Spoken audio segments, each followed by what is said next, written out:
Natakot ako para sa batang kasama namin, pero kailangan daw makipagsapalaran sa karagatan.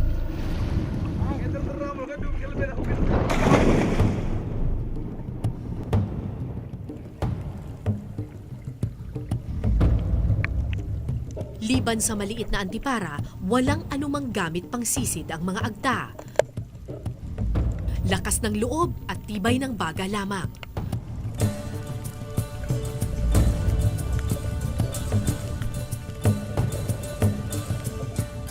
Minsan, nagdadala sila ng pana at sibat.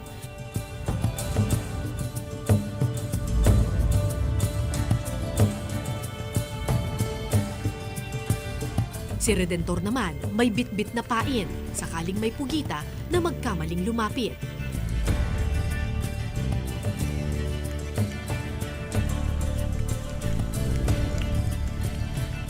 Limang taong gulang lamang si Redentor nang matuto siyang mamugita.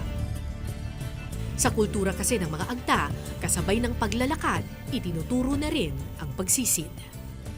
Di ka natatakot? Natatakot po ako. Natatakot ka? Eh bakit ka pa rin namumugita? Gusto ko lang po makatulong sa mga magulang ko. Bakit? Kung wala kaming bigas, hindi mangugita ko. Ate, saka bili ko ng pera, saka pangbili ko ng bigas namin. Sinisid namin ang bawat sulok ng bahura. Sa mga butas daw kasi nagkukubli ang mga pugita.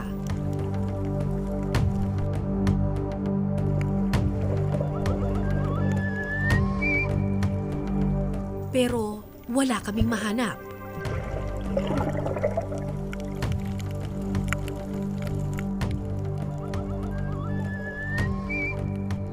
Habang tumatagal, palakas ng palakas ang hatak ng tubig sa ilalim.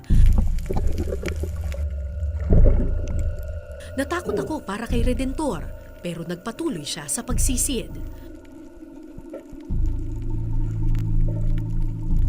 Delikado ma'am, lalo sa bata, kaya nga pag nag-ano si Redentor sa malalim ay lalo sa nasamahan. Eh pero bakit mo pa hinahayaan pa rin silang pumunta sa dagat? Siyempre ay kakayod sila.